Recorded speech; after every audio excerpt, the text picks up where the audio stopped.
Wells works in three major timescales throughout the novel, showing the progress of existence in three magnitudes.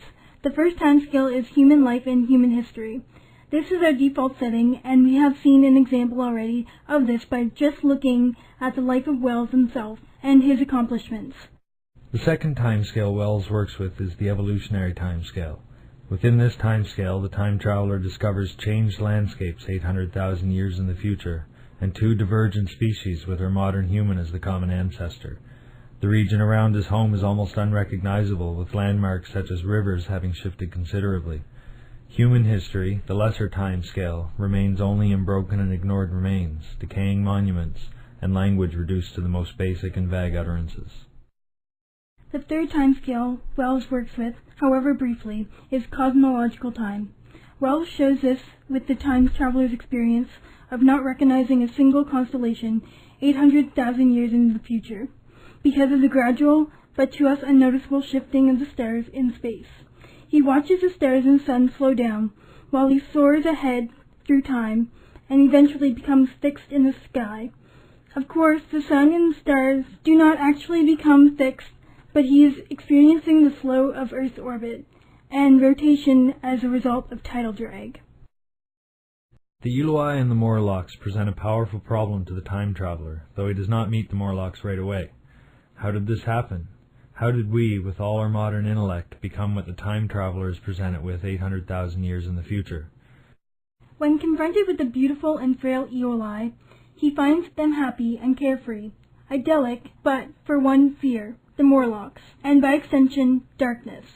His first theory assumes that humanity had conquered all the problems that have beset it since the beginning: environment, disease, food, and so on. Foreshadowing the climatic problem, the time traveler speaks of hardship and freedom, conditions under which the active, strong, and subtle survive, and the weaker go to the wall. When the Morlocks become known, the time traveler's theory needed modification. Here were the beast-like humanoids with large grayish-red eyes, pale skin, an ape-like run, and a spider-like climb. The revised theory shows that humanity had diverged into two different species. Here, Wells brings in the influence of society and culture on biological evolution. The revised theory holds that our modern upper classes had pushed industry and the lower classes out of their sight until finally all industry was performed underground. Those best suited to live underground thrived. What if cruelty had grown into a common passion? What if in this interval the race had lost its manliness and had developed into something inhumane, unsympathetic? Here the narrator defines by opposition that humanity is something sympathetic. This theme is expressed as the breath of hope in the grim prophecy developed through Weena and reinforced at the close of the story. Weena, while still unknown to the time traveler, is pulled into the current of a river while bathing. No others try to help her, but the time traveler rescues the helpless Eloi. As a result, she becomes devoted entirely to him, following him, dancing around him, stuffing flowers into his pocket, and sleeping on his shoulder. Eventually, Weena is lost, causing great anguish to the time traveler. It's unclear whether Weena was taken by the Morlocks or lost in the forest fire started by our hero. It is more likely and more comfortable to consider that the Morlocks found her and she met her fate as determined by heredity.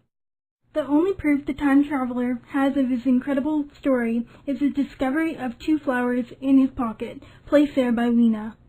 They do little to pacify the skepticism of his friends, but 3 years later the narrator of the Frame story reflects, in the very last line of the text, that even when mind and strength had gone, gratitude and a mutual tenderness still lived on in the heart of man.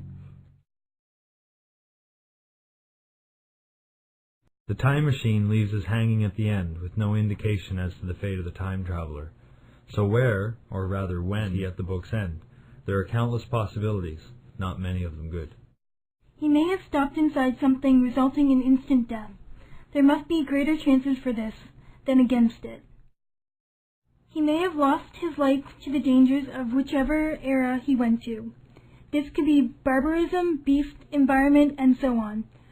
He may have set himself up as godlike emperor of the Eloi and the Morlocks.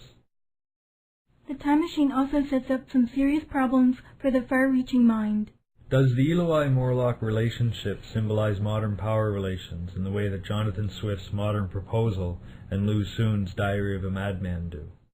If perfection means doom of our species, then should we accept or even encourage difficulty and strife? Should we want to suffer? Should we want others to suffer?